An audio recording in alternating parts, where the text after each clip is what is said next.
Hello grade 4. Today we are gonna talk about the text reading of unit 4. As you see in this picture, we have a boy.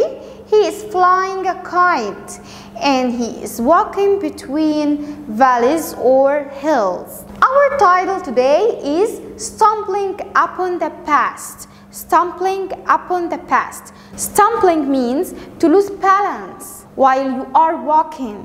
This is stumbling. Let's start with the first paragraph. Javier was a 9-year-old boy who lived with his parents in the hillside town of Ademuz in the province of Valencia in Spain. Javier was a curious and energetic boy. His favorite pastime was to explore the hills and open fields around his town. As we read here, we have a boy called Javier and he is 9 years old. He wants to explore everything around him. Explore means try to find everything around him. After that, the neighboring village of Rio Deva, was just 26 kilometers away from Ademuz, was famous because a great discovery there.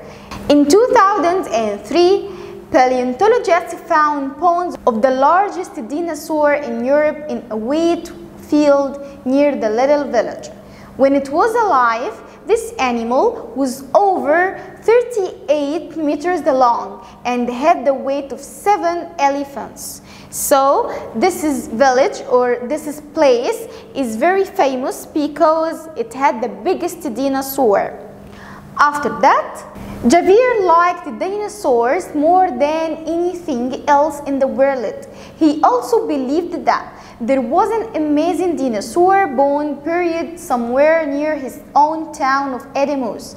His dream was to be the first person to find it. So our boy here, Javier, he likes dinosaurs more than anything else. And he believed that he can find bones of a great dinosaur near to his town.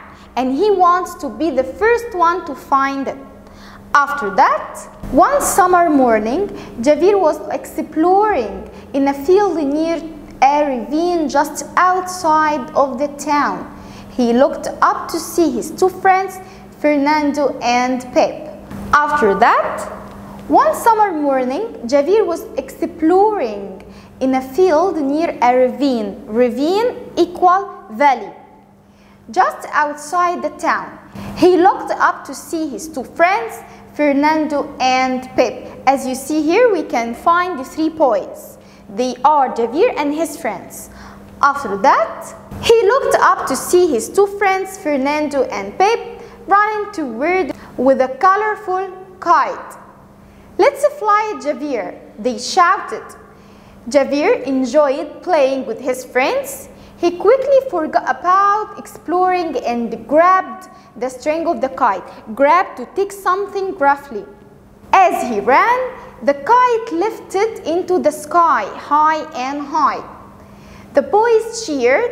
Suddenly, the kite spun, went around, and dove into the ravine. "I'll get it," shouted Javier. He ran down into the ravine, as you see here.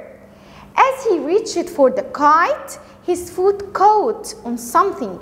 He fell to the rocky ground with a crash. His 2 friends ran up as he rubbed to make something like this. His head. "Are you okay?" Pep asked. The next page. "I think so," said Javier.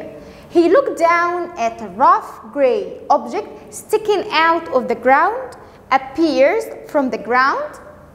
"I tripped on that. He fell because of that." "It looks like a rock," said Fernando. Javier looked carefully at the object. "I don't think it's a rock," he said excitedly. "I think it's something else. Let's pull it out," said Pep. "No," said Javier. "It's better to leave it right here." Javier and boys ran home to tell Javier's parents. Javier's father spoke to the mayor of the town, someone who rules the town, who contacted the Paleontology Foundation organization. The next day, a paleontologist from the foundation came to the town. He followed Javier to the ravine and examined to look very carefully. The boy's discovery, something he discovered. It could be a dinosaur bone, he said. If it is, we will need to determine how old it is. We will need to know how old it is. After that, how do you do that? Asked Javier. This bone was buried in sedimentary rock, which lies in layers. Layers, something is upon another thing. Under the ground, we will look for volcanic ash, the gray powder after volcano. We will look for volcanic ash below and above this rock layer, ash, the gray powder after volcano. After that, through a special process, we can find out the ages of those layers of ash.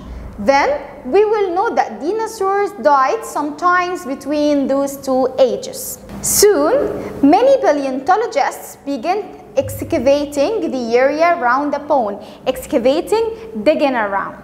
They found more bones, as well as a skull, the bones of the head. It was a unique dinosaur they didn't know about. It was different. Television reports came to the town and spoke to Javier about the bone he discovered, the first one to find it. The last paragraph. This dinosaur will need a name, said one reporter. What do you think it should be called? That's easy, said the man from the Paleontology Foundation. We will call it the Javiersaurus. Thank you for watching and see you next time.